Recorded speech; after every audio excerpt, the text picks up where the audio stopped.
Meron po akong pinrepair na konti-ring slide. Sana po maipakita muna bago ako magpatuloy. Pwede po, Deputy Speaker Marcoleta. Law, ibig sabihin batas. So kaya ginawa ang batas sa isang democratic country na kung nasaan tayo ngayon is para maging pantay-pantay ang lahat ng tao. Sa classroom may batas, bawal lumabas o bawal lumabas. Pero pag nag-comply ka na bawal lumabas, pero may ginawa ka sa pinagbabawal nila, inayos mo yung law ng classroom nyo at sinubmit mo ulit, ay pwede nang pala ikaw lumabas. Mr. Speaker, No. my distinguished colleagues, hindi po nag-comply sa batas ang ABS-CBN, kaya hindi po sila pwedeng lumabas at magpalabas. Those opposing the franchise application of ABS-CBN will show with clear and convincing evidence that ABS-CBN did not comply with the terms and conditions of its franchise, as well as our laws and the Constitution. In fact, they will show in the succeeding hearings of the Committee on Legislative Franchises that ABS-CBN deliberately and with impunity violated the conditions of its legislative franchise and more so of our laws and the Constitution. Matagal na po kasi ang mga aligasyong ito. Hindi mamatay-matay, lumulutang sa internet, nasa labi ng mga Pilipino. Hindi seryosong binigyan ng pansin. Bakit po? Tikom ang bibig ng may kakayahang magsiwalat nito dahil takot sa maimpluwensyang network na kayang sirain ng tao, kandidato man o hindi.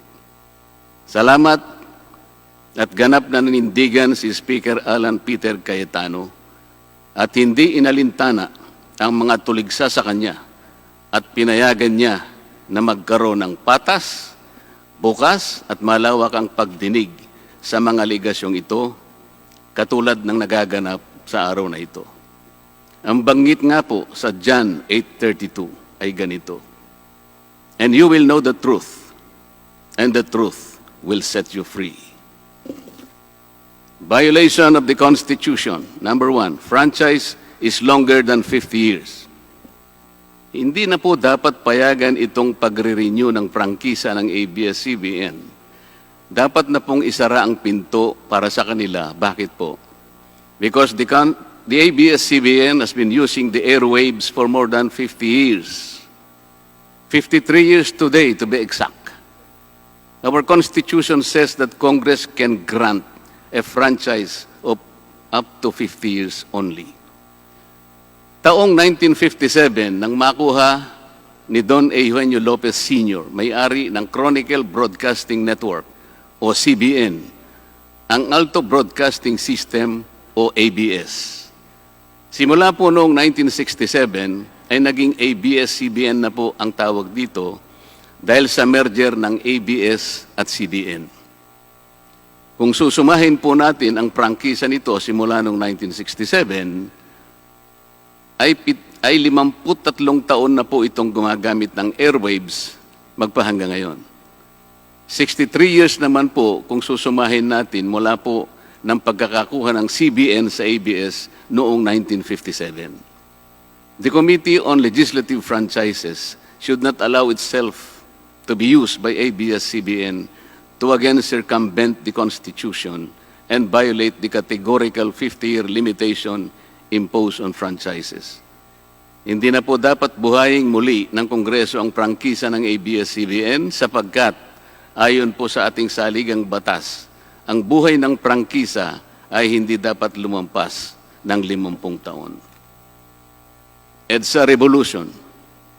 Siguro po may mangangatwiran at sasabihin ng ganito, isinara naman ng martial law ang ABS-CBN. Di po ba? Dapat huwag bilangin ang panahon na yon. Tanggapin po natin sandali na isinara nga ang ABS-CBN simula Setyembre 23, 1972, pagkatapos na ideklara ang martial law. Pero hindi po ba nagbukas din ito agad matapos na ito ay mabawing muli ng pamilya Lopez noong EDSA Revolution? Hindi ba't kulang-kulang 13 taon din po ang namagitan na panahon? So let's assume that we subtract 13 years from the 63 years that ABS-CBN has been in operation starting 1957 when CBN acquired ABS. Hindi ba't 50 taon din po ang magiging resulta? Ibig pong sabihin, tapos na at paso na pa rin ang prangkisa ng ABS-CBN with or without martial law. Hindi ba't sobra-sobra pa rin ito at lalabag pa rin sa ating saligang batas? Naging palasak nga noong panahon ng martial law ang kantsaw na tama na, sobra na. Subalit ang mahalagang tanong po ng taong bayan na hindi pa nasasagot magpahanggang ngayon ay kung paano biglang nabawi ng mga Lopez ang ABS-CBN mula sa pag-aari ng gobyerno pagkatapos maitalaga ang Cory administration. Sinulatan po noon ni dating Senador Lorenzo Stañada ang Presidential Commission on Good Government na isoli na sa mga Lopez ang ABS-CBN kahit may arbitration pang nagaganap sa pagitan ng pamahalaan at ABS-CBN. Na i-turn over po agad ang istasyon ng ABS-CBN sa mga Lopez sa kabila ng wala pang pagtukoy sa tunay na pagmeme-ari nito ayon sa kautusan sa Board of Administrators na binuo sa Letter of Instruction number 1 ni Pangulong Cory Aquino. Sa ngayon po ay wala man lang mailabas na papeles tungkol dito ang PCGG. Nagbayad po ba ang ABS-CBN sa Administrasyong Cory Aquino? Nag-public bidding po ba? Bakit tila ura-urada at habang magulo pa ang lahat dahil katatapos lang ng EDSA Revolution, ay biglang napasakamay na muli ng mga Lopez ang ABS-CBN? Nakabatay po ba ito sa batas? Hindi po ba dapat sagutin ng ABS-CBN ang mga tanong na ito upang mapanagot po ang dapat na managot kung meron man? Foreign ownership. Puntahan naman po natin ang muling pagbubukas ng ABS-CBN noong 1986. Pati po kasi noong panahong yun ay may paglabag na rin sa ating saligang batas. Ano po kaya yun? Dahil Amerikano at hindi Pilipino ang may-ari at namahala sa ABS-CBN na mariing ipinagbabawal ng saligang batas. Congress should deny the franchise application of ABS-CBN for its clear violation of the Constitution, requiring 100% Filipino ownership and management of mass media companies. ABS-CBN's former president, Mr. Eugenio Gaby Lopez III, was an American citizen when he took the helm of the company in 1986 as director, then president, and then chairman in the later years. It was only in 2000 that he petitioned for recognition of Filipino citizenship and was issued a certificate of recognition as a Filipino citizen in 2002. At kahit sabihin po nating wala na ngayon sa management ng ABS-CBN si Ginoong Gaby Lopez, nagpatuloy pa rin ba sa paglabag sa saligang batas ang ABS-CBN? Opo. Dahil magpahanggang ngayon ay nagbebenta pa po sila sa mga banyaga, mga hindi Pilipino, ng pag-aari o ownership rights ng ABS-CBN. Through an intricate web of corporate layering, ABS-CBN lets non-Filipinos to own its common shares through the issuance of Philippine Depositary Receipts o PDRs. In September 1999, the ABS-CBN Holdings Corporation offered 132 million Philippine Depositary Receipts underlying the 132 million common shares of ABS-CBN. Immediately prior to the closing of the PDR's offering, Lopez Incorporated, the main stockholder of ABS-CBN Corporation, transferred 132 million ABS-CBN shares to ABS-CBN Holding Corporation, its alter ego. With the many rights afforded to the holders of these PDRs, most of whom, if not all, are foreigners, ABS-CBN Corporation virtually allowed these foreign holders beneficial ownership and potential voting rights. This is a circumvention of the strict foreign equity restriction imposed by the Constitution on mass media companies. Quite obviously, the ABS-CBN PDR instrument, a creative financial mechanism, is being used as a subterfuge to indirectly own the underlying ABS-CBN shares of stock. Violation of workers' rights under the Constitution. ABS-CBN violated the rights of its own workers. It denied them their just share in production as required by the Constitution. It committed unfair labor practices, which consequently denied its employees the benefits required by law to be provided to all employees. Isang halimbawa po dito ay ang asunto na isinampa ng halos 100 o mahigit sa 100 manggagawa ng ABS-CBN sa National Labor Relations Commission o NLRC dahil sa pagtanggal sa kanila dahil sila raw ay mga talents lamang at hindi mga regular na empleyado. Nanalo po ang mga manggagawa sa NLRC at maging sa Court of Appeals. Bakit hindi na lang nila sinunod ang hatol at umapila pa ang ABS-CBN sa Korte Suprema? Ito ba yung sinasabi po kanina sa opening salvo na ang pagmamahal sa kanilang kapamilya ay ganun na lamang? Mali naman po yata na sabihin ng ABS-CBN na lampas sa 11,000 ang mga empleyado nito dahil kung ito po ay masusi nating iimbestigahan, may 2,661 at isa lamang. 2,661 ang mga regular na empleyado nito. Ang karamihan po o mahigit na 8,500 na kawani ng ABS-CBN ay tinagurian nilang independent contractors or talents, project workers at contractuals lamang kahit na pang-regular na empleyo ang trabaho nila. Ayon po sa ating labor code, kapag pang-regular ang tungkulin ng isang manggagawa, dapat siyang gawing regular employee. Hindi dapat contractual. Hindi dapat independent contractor, talent, o kaya'y project worker lang. Malinaw na labag sa batas ang ginagawa ng ABS-CBN. Sana ay ibalita rin po ito ng TV Patrol upang mabunyag ang libu-libong endo sa kanilang bakuran. ABS-CBN has not regularized its contractual workers and talents despite performing the functions of regular workers. It even forced some of its workers to sign employment contracts containing waiver of the right to regularization. And those who refuse were unceremoniously terminated from work. ABS-CBN has subcontracted most of its production work to subcontractor production companies, despite the fact that production is directly related to its core business.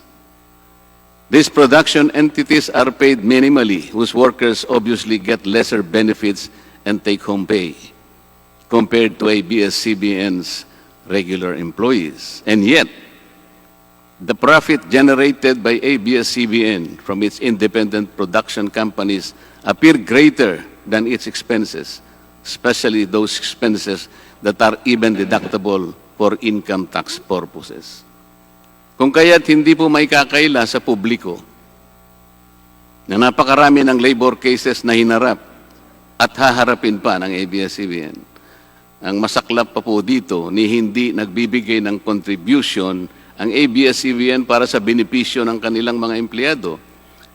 Dahil po sa 2,661 lang ang regular employees nito, ang mga ito lang ang may benepisyo. Ang iba po na mahigit 8,500 na nagtatrabaho sa ABS-CBN ay wala po ni katiting na government-mandated benefits na natatanggap katulad ng SSS, PhilHealth o kaya Pag-ibig. Kanina po sa opening salvo, narinig po natin na ang kanila pong isinasangkalan ay yung kanila pong mga kawani, mga manggagawa. Ang kongreso pong ito ay nakikidalamhati. Nalulungkot din po. Bakit naman po hindi? Kung pwede po nating ipaghalimbawa, sandali lamang po, ang ABS-CBN sa isang jeepney driver.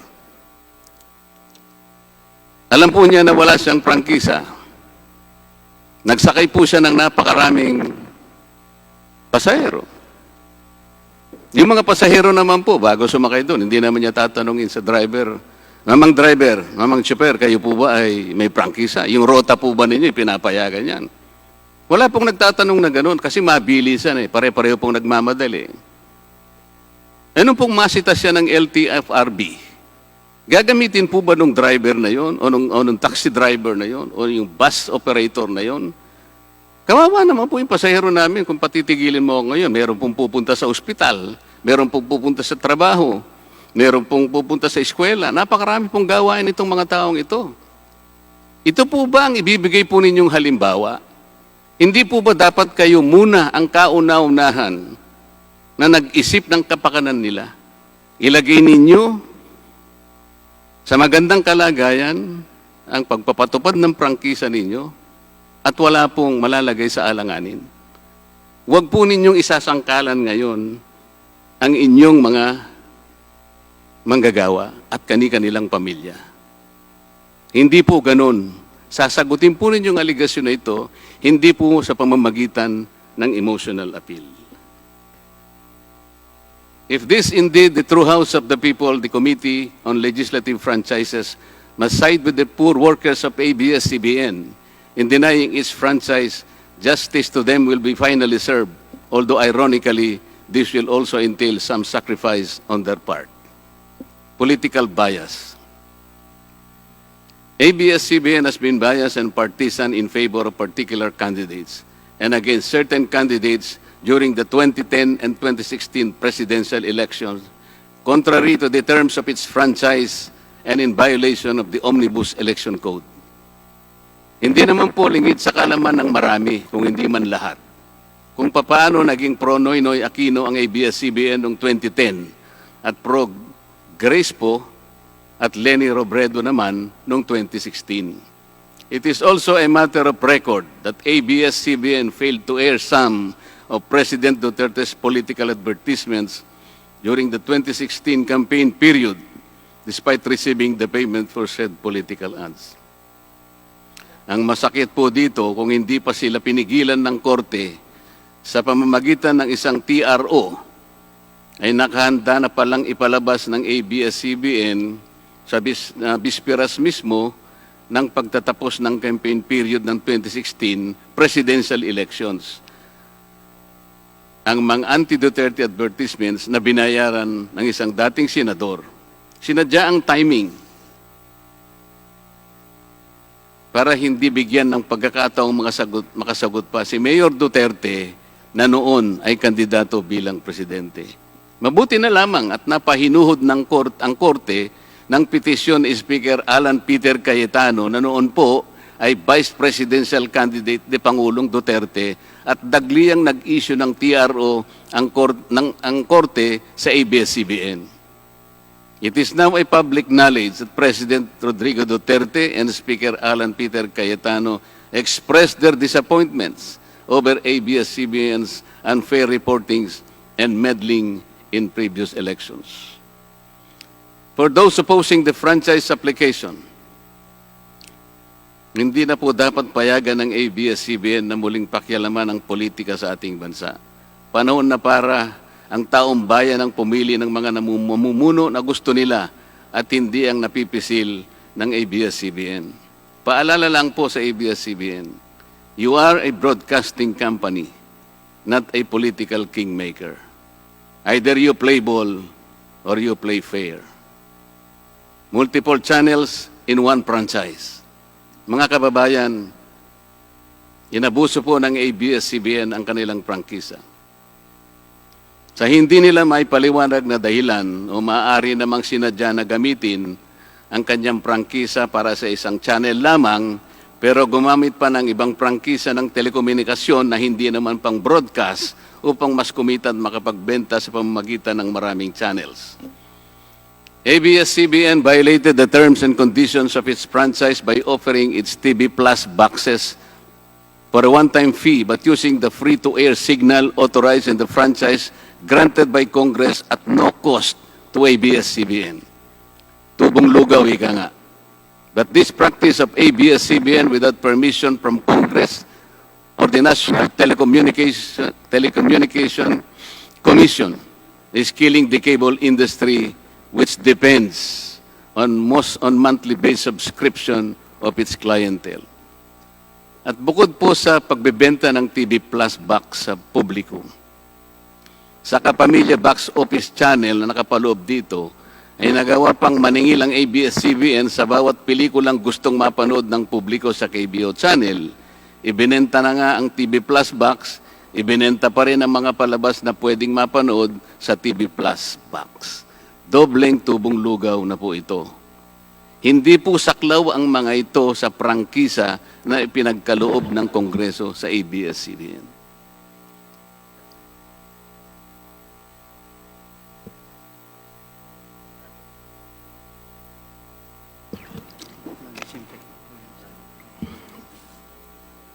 ABS-CBN, contrary to the terms and conditions of its franchise, operated this pay-per-view channel, otherwise known as the Kapamilya Box Office, or KBO, without a valid permit from the NTC.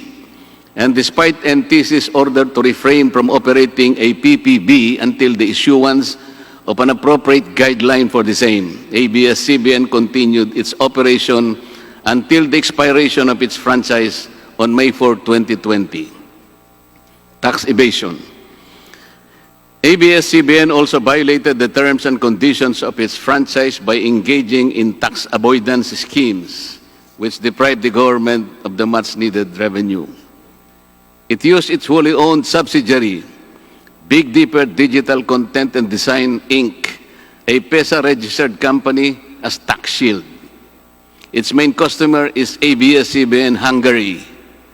And because of this unconscionable tax avoidance scheme, ABS-CBN alleged effective tax rate in 2018 was at negative 5%. This means that ABS-CBN managed to avoid paying taxes in 2018. Bakit po ang GMA 7 na hindi naman kasing laki o kasing yaman ng ABS-CBN ay nakapagbayad ng buwis sa pamahalaan ng 1.6 billion pesos noong 2018? Samantalang ang malaalamat na ABS-CBN ay walang binayarang buwis. Bakit naman nakalibre ang ABS-CBN noong 2018 sa negative income tax nila na 84 million? Ibig sabihin po nito ay may tax credit pa ang ABS-CBN at ang gobyerno pa ang lumalabas na may utang dito. Wala pong pagkakaiba ito, mga kababayan. Sa isang taong nangutang sa tindahan, binigyan pa ito ng sukli. In 2019, ABS-CBN again did not pay its rightful taxes.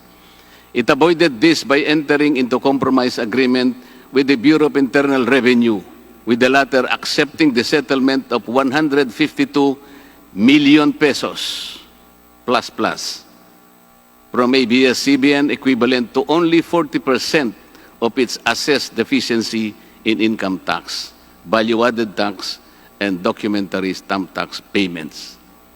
But this is only one among the 4 other cases lodged by the BIR at the Court of Tax Appeals, all of which were also settled by compromise. Bakit po ganun? Hindi po ba nando sa prangkisa ng ABS-CBN na babayaran nila lahat ang rightful taxes?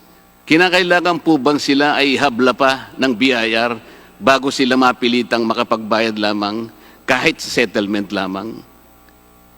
Ang linaw po ng kanilang prangkisa na babayaran lahat ang kaukulang buwis. Bakit kailangan pong sila ihabla at idemanda pa ng BIR para lamang sila ay makapagbayad? There are also allegations to date that ABS-CBN's Lingkod Kapamilya Foundation, ALKFI, is being used as ABS-CBN as tax shield, and that ALKFI also failed to file donor's tax return and pay the donor's tax. Ito po ang mas nakalulungkot dito, mga kababayan. Kapag politiko o government official ang nagkawang gawa, epal ang tawag dito ng ABS-CBN. Kahit mula pa sa sariling bulsa ng politiko, ang pinanggalingan ito. Pero kapag ito ay galing sa lingkod kapamilya, puro pangalan ng ABS-CBN ang kanilang pinangangalandakan, katulad po ng nakita natin ngayon. Alam naman natin na galing naman sa lahat, sa mga donors ang pondo na ginamit nila. Meron po kayang nanggaling sa yaman ng ABS-CBN. Di baling ang pantulong ng ABS-CBN ay galing sa donasyon ng ibang tao. Di baling ang perang pantulong ay mula sa tax avoidance ng kumpanya. Ang mahalaga ay mapalabas nila sa pamamagitan ng sa mamamayan, katulad po ng nakita natin ngayon na napakabuti at napakabait ng ABS-CBN. Kami po ay naniniwala na unti-unti na pong nabubuksan ang katotohanan sa ating mga mamamayan. Hindi po ba mas maganda at katanggap-tanggap na tumulong sa kapwa ng walang nalalabag na batas at buong sikap pang nasusunod ang prangkisa? Dahil po ba kayo ay nakapagdudulot ng saya, ng aliw sa ating mga mamamayan? Dahil po ba kayo ay nakapagbibigay ng inspirasyon, ng pag-asa, ng katatagan ng loob na kagaya po sa opening salvo kanina ng representative ng ABS-CBN? Hindi na po ba natin susundin o tutuparin, isasaalang-alang ang ating mga batas, ang ating saligang batas, o kaya ang prangkisa ninyo?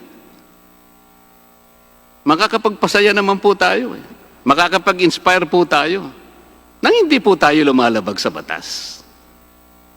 The House of Representatives should endeavor not to grant the franchise application of ABS-CBN because it has deliberately floated the Constitution and other related laws. Even the terms and conditions of its previous franchise to suit its own business and political interest, but to the prejudice of the greater good. The grant of a legislative franchise is merely a privilege and not a matter of right. Congress has the exclusive constitutional authority to award, alter, or revoke this privilege when the common good so requires, as in this particular case of ABS-CBN. We believe that it is but right for the House of Representatives to deny this time the franchise of ABS-CBN for flagrantly violating the Constitution and related laws, even its own franchise, making it unworthy of the grant of this special privilege by the state.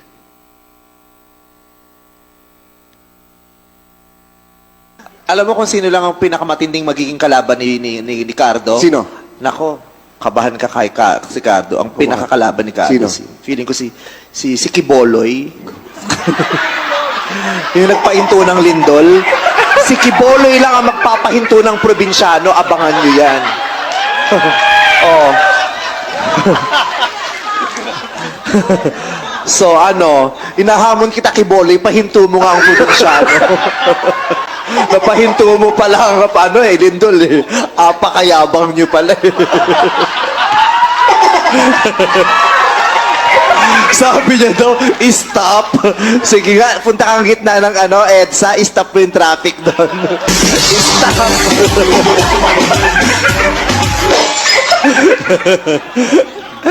Iba ka, Kiboloy.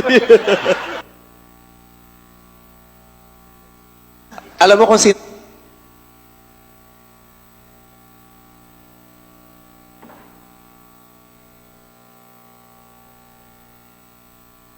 Kailan mo ba gustong mapa-stop ang probinsyano? Ikaw, magpili ka. Kailan mo gustong i-stop? 1 buwan, 2 buwan, 3 buwan, 4 na buwan? Ikaw. Baka sa 4 na buwan, hindi lang yung probinsyano may stop. Baka pati yung network mo, stop na yan. Mr. Speaker, ABS-CBN posed the challenge. Obviously, the challenge was accepted. There is no reason to complain. Maraming salamat po.